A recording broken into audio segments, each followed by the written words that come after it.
Hi everybody, welcome to this week's installment of the epic small group journey together as we've been journeying through the scripture and all of God's stories as He reveals Himself through His story, the scripture. And for these last few weeks we've been joining together in what we're calling these life groups to really be able to share this journey together. You know, it's one of the ways, it's scientifically proven that people grow better when they share the experience, when they share the journey in a group or with another group of people.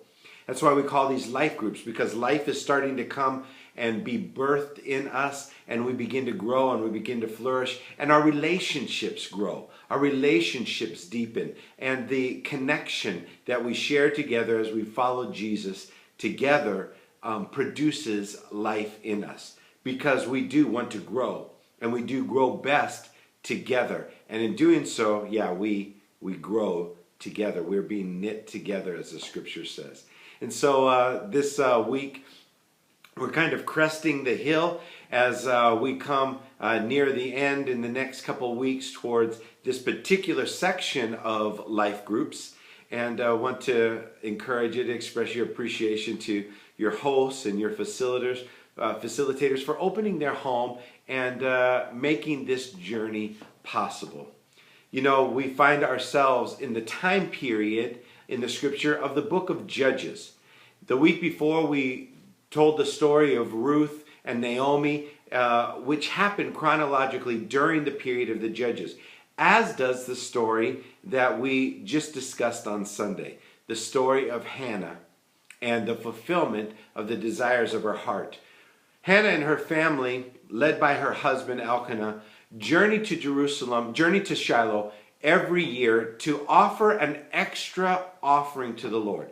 It was a celebration of worship, of thanksgiving, to present their requests before the Lord. And on one of these occasions, Hannah was found to pour out her heart to the Lord because of this desire that she had to bear children. You know, it's interesting to note that so many women commended for their faith in the scripture had to deal with this common issue of barrenness, because we find that God is the releaser, the sustainer, and the giver of life. And to not be able to bear children in those days was to be seen as a curse, to be unable to fulfill our purpose. At what cost is it worth it to be able to fulfill our purpose? For Hannah, that's what she wrestled with as she poured her heart out before the Lord. The scripture describes that their family was bringing what we called a vowed offering. It's described in Deuteronomy chapter 12 and goes into much more detail about this kind of offering in Leviticus chapter 27. But what happens is when you make your request to the Lord, as she cried out to the Lord, asking that God would fulfill this desire for her to be able to bear children, she also brought a sacrifice. Not a sacrifice that was prescribed to her by the book, but a sacrifice of her own making. And this sacrifice was not something that God requires of her, but it was something that demonstrated to herself the extent to which she was willing to commit her full dependency upon God.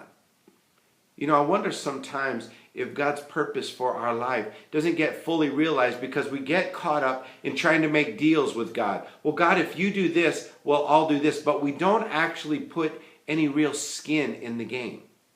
You know, so often when it relates to the Old Testament, we think of sacrifices in the terms of the traditional kind of offering. But you know, a sacrifice is not a sacrifice unless it literally is a sacrifice, unless you're literally giving up something of significance. We don't know what Hannah and her family brought, but we do know that it demonstrated her commitment to the Lord, that she was fully dependent upon Him to fulfill this desire in her life. You know, we find that God responded to that request. She gave birth to a son named Samuel. You know, the scripture describes that every year following, after Hannah gave Samuel back to the Lord, the gift that had been given to her, the desire of her heart that had been fulfilled, the promise that had been kept by God, she kept her word. And she gave her son back to the Lord. And every year they made a special journey, not just to visit their son, but for Hannah to maintain her vow to continue to care for the gift that God had given to her in her son. It was demonstrated by the way in which she made a special robe for Samuel every year that would prepare him for the destiny that would get him accustomed to this identity that God had something special for him. This robe of the high priest, not coming from a priestly clan, not having any idea that he would one day minister to the temple, but because his mother dedicated him to the Lord and gave him to the Lord in his service. Hannah fulfilled her end of the bargain because God had fulfilled his. Now, interestingly enough, when we look at Samuel's life, his mom gave him that name because Samuel literally means God hears. And in the story of Hannah, we understand that God heard her cry.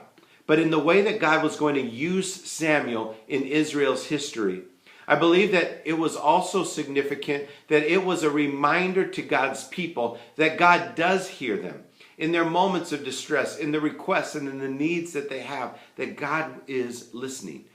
But the lesson with Samuel is not that God hears us. The lesson is whether or not we hear him. There's a story of Samuel as a young man who is awoken at night hearing a voice that calls out his name. And he didn't know where that voice was coming to, so he went to the person who really was kind of most like God to him, the priest under whom he served. And Eli just kind of brushed it off. He didn't know what the young boy was really looking for and kept sending him back to bed, till finally he had this moment that the next time Samuel came to him, Eli told Samuel to say this: when you hear your voice called again, just respond simply, "Speak, Lord, for your servant is listening." Now, I don't know how many times it has been that God's tried to get my attention about something.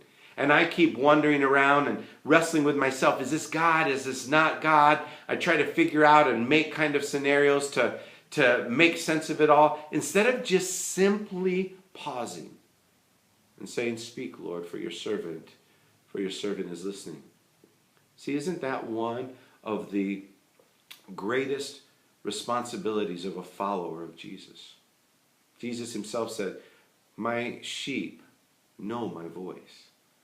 And it's a process of learning to hear him and responding to him, because that's the context of relationship. Not only that God hears our request, but that God also speaks to us and God leads us. You know, God is the fulfiller of his word. God is the keeper of promises. The scripture says in Psalm 37 that he gives us the desires of our hearts. But he also invites us to journey with him. He wants to speak to us and to give us instruction, to give us encouragement, to give us correction, and to make adjustments so that our lives fulfill his purpose. I hope that as you begin your discussion tonight, that you know two things: that God hears you. He knows the desires that you have. What kind of sacrifice are you willing to make for God's purpose to be fulfilled in your life? And also that we would learn the discipline of listening for God's voice. That we would hear him and that we would know him, because God does hear us and God is speaking to us. I hope you have a great discussion tonight. Have a great time.